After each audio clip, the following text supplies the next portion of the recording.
Perkenalkan, nama saya Muhammad Irsyan dengan NIM B1B123-190. Saya dari jurusan Manajemen Fakultas Ekonomi dan Bisnis. Di sini saya akan membawakan materi mengenai demokrasi Indonesia. Nah, saya akan membawakan materi dengan judul konsep demokrasi, nilai-nilai dan prinsip demokrasi, jenis-jenis demokrasi, dan pelaksanaan demokrasi di Indonesia. Langsung saja kita masuk pada materi pertama, yaitu konsep demokrasi. Kita pasti bertanya-tanya mengenai pengertian dari demokrasi. Demokrasi berasal dari kata Yunani, yaitu demos dan kratos. Demos artinya rakyat, sedangkan kratos berarti pemerintahan. Jadi, demokrasi berarti pemerintahan rakyat, yaitu pemerintahan yang rakyatnya memegang peranan yang sangat menentukan. Dalam demokrasi, kata demokrasi pada hakikatnya mengandung makna adalah partisipasi rakyat dalam penyelenggaraan politik, yaitu 1. Penduduk ikut pemilu. Yang kedua, penduduk hadir dalam rapat selama 5 tahun terakhir. Yang ketiga, penduduk ikut kampanye pemilu. Yang keempat, penduduk jadi anggota parpol dan ormas. Dan yang kelima, penduduk komunikasi langsung dengan pejabat pemerintah. Nah, di dalam demokrasi terdapat manfaat demokrasi.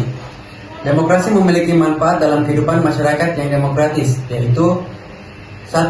Kesetaraan sebagai warga negara. Yang kedua itu memenuhi kebutuhan-kebutuhan umum. Yang ketiga, pluralisme dan kompromi. Yang keempat, menjamin hak-hak dasar. Dan yang kelima, pembaruan kehidupan sosial. Kita masuk pada materi kedua, yaitu nilai-nilai dan prinsip demokrasi.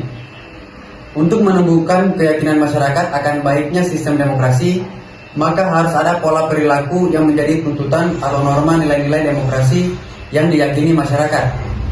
Nilai-nilai dan demokrasi membutuhkan hal-hal sebagai berikut. Yang pertama, kesadaran atau pluralisme dalam masyarakat untuk menjamin keseimbangan hak dan kewajiban setiap warga negara. Yang kedua, sikap yang jujur dan pikiran yang sehat oleh masyarakat dalam mengambil keputusan. Selanjutnya, demokrasi membutuhkan kerjasama antar warga masyarakat dan sikap serta etiket yang baik. Selanjutnya, demokrasi membutuhkan sikap kedewasaan pada masyarakat untuk memberikan kritik yang membangun. Dan yang terakhir, demokrasi membutuhkan pertimbangan moral untuk menjadi acuan dalam berbuat dan mencapai tujuan. Nah, demokrasi sendiri memiliki prinsip. Terdapat beberapa prinsip demokrasi yang harus ada dalam sistem pemerintahan negara demokrasi, yaitu 1. Adanya kontrol atau kendali atas keputusan pemerintah. Yang kedua, adanya pemilihan yang teliti dan jujur.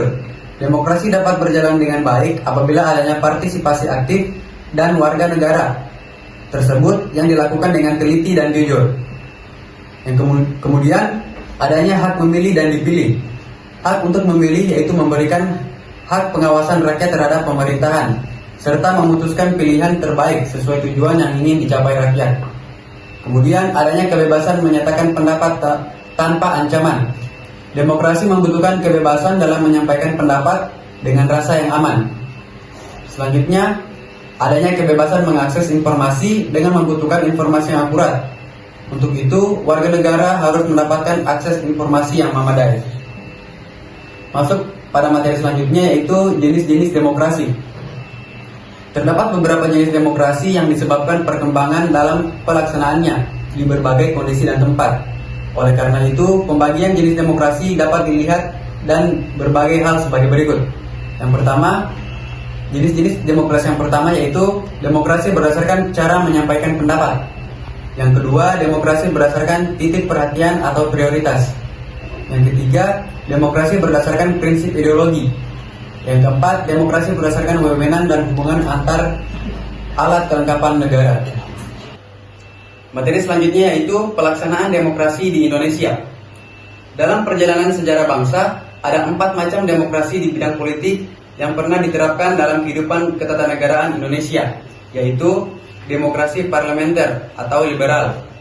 Demokrasi ini dipraktikkan pada masa berlakunya Undang-Undang tahun 1945, periode pertama.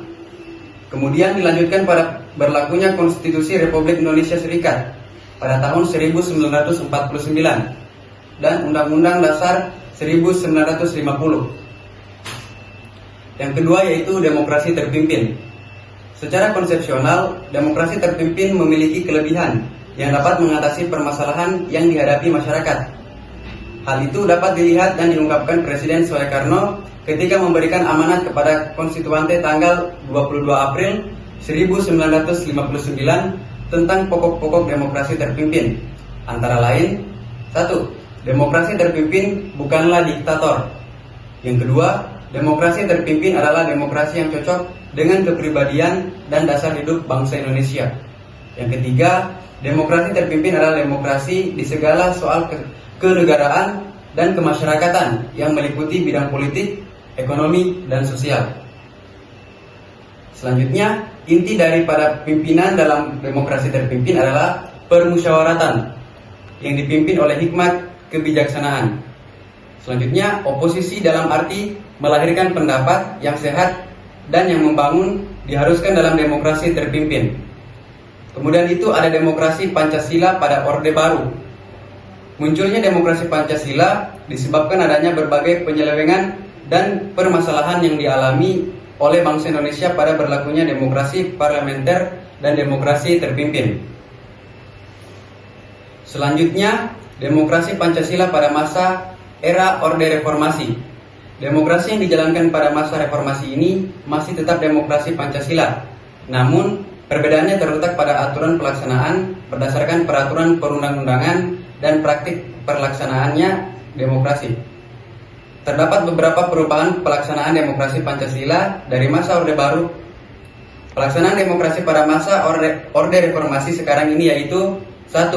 Pemilihan umum lebih demokratis. 2. Partai politik lebih mandiri. Yang ketiga, lembaga demokrasi lebih berfungsi.